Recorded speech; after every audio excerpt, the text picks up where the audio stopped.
Yamaha Virago 750 1995. J'ai cherché longtemps sur Internet comment changer l'huile et le filtre à huile.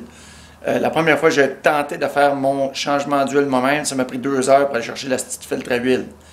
En bout de ligne, j'ai laissé le vieux filtre là, puis je me dis, je vais m'attaquer dessus la prochaine fois.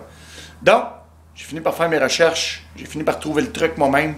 Fait que je vais mettre la vidéo sur Internet sur comment changer le filtre à huile. J'ai déjà fait mon changement d'huile sur mon bicycle. Mais je vais vous montrer quand même c'est comment aller chercher les bonnes bottes pour retirer tout ça et éviter les erreurs que j'ai faites. Donc, on va passer au bicycle puis je vais vous montrer ça. Donc, un Virago 1995 750. Du côté de la manette, la poignée à break, on va se descendre. Avant de commencer quoi que ce soit, soyez sûr d'avoir une panne pour récupérer l'huile qui va tomber. L'huile va tomber par, si on arrive en dessous, direct là, la drain plug. La drain plug va vous donner accès à drainer l'huile. Mais on ne peut pas juste sortir l'huile, il faut aussi faire un changement d'huile.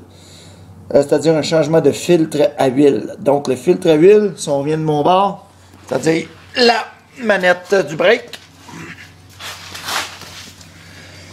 c'est le petit cap qui est là, juste là, avec les 3 bottes. 1, 2, 3. J'ai essayé la première fois en ôtant les 3 bottes, ça se fait.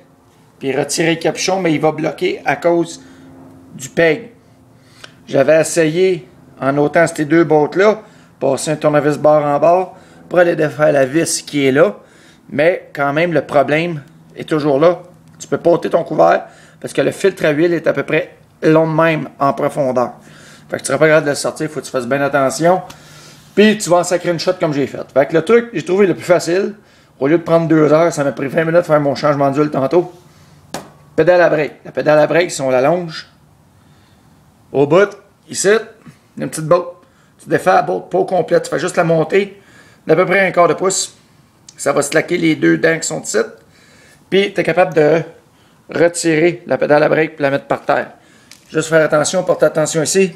Il y a un petit marqueur là, au-dessus de mon doigt. Puis sur le bicycle lui-même, il y a un petit point. Alignez le marqueur avec le petit point quand vous réinstallez la pédale à break. Une fois que la pédale à break va avoir disparu, la braquette qui est là, c'est la braquette qui tient ton peg. C'est lui qui te cause des problèmes pour ôter ton capuchon. Le truc, t'ôtes la botte qui est là au complet. Tu vas pouvoir jouer avec un peu.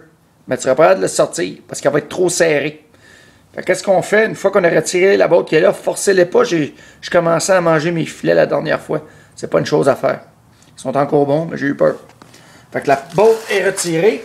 Si on se penche par en avant, puis on vient s'installer en dessous. Ici. Du côté gauche, c'est-à-dire là, il y a une petite botte. L'autre bord, il y en a une autre. Mettez une clé ici, puis barrez-la en place. Ça va donner rien de dévisser ça. Parce que ça, c'est une grosse botte. Elle va juste tourner, puis tourner, puis tourner des 2 bords. Barre cette botte-là avec une clé. Ça se fait bien tout seul. Puis de slack cette botte-là qui est là. Une fois que cette botte-là est slackée, tu n'es pas obligé de l'ôter. Tu vas juste faire une coupe de tour. Toute la braquette qui est là va venir lousse. Ça te donne du jeu pour la braquette au complet. Tu vas pouvoir jouer avec un petit peu, puis elle est facile à décrocher. Fait que tu l'amènes vers toi, puis une fois qu'elle est décrochée ici, tu la laisses pendre, puis elle la cote à terre. Fait que là, la braquette n'est plus dans tes jambes. On s'est débarrassé de la pédale à break, on s'est débarrassé de la braquette parce qu'elle est rendue par en bas. Là, tu as accès à tes 3 bottes faciles pour ôter le capuchon, puis ôter le filtre.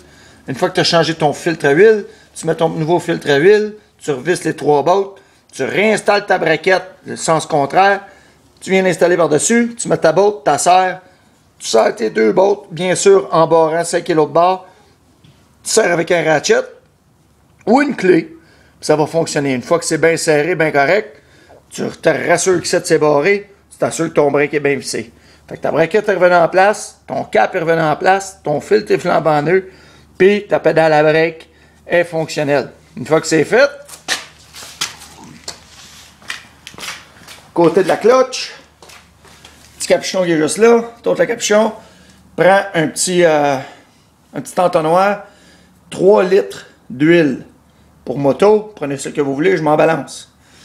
Puis le petit témoin La petite vitre va t'indiquer si tu es bien correct. Pas obligé que ça s'aille à 100%. Le 4/5e de la vitre, c'est bien en masse. Mais 3 litres va arriver pas mal au top ou presque. C'est normal pendant que tu roules ton moteur que ça n'indique quasiment rien parce que ça se promène là-dedans.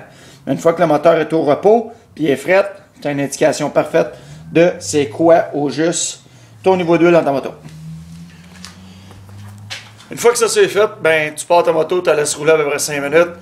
Puis après ça, tu la laisses éteindre, laisse refroidir, tu recheckes ton niveau d'huile. Moi, mon truc, pour être sûr que j'ai bien fait, puis mes joints d'étanchéité sont tous beaux, ça a drain plug, puis partout. Je déplace la moto un petit peu, puis le lendemain, s'il n'y a pas de tache d'huile à terre, des maudites bonnes chances que tu as fait une bonne job. Fait que c'est ça qui est ça. Bonne chance, soyez prudents.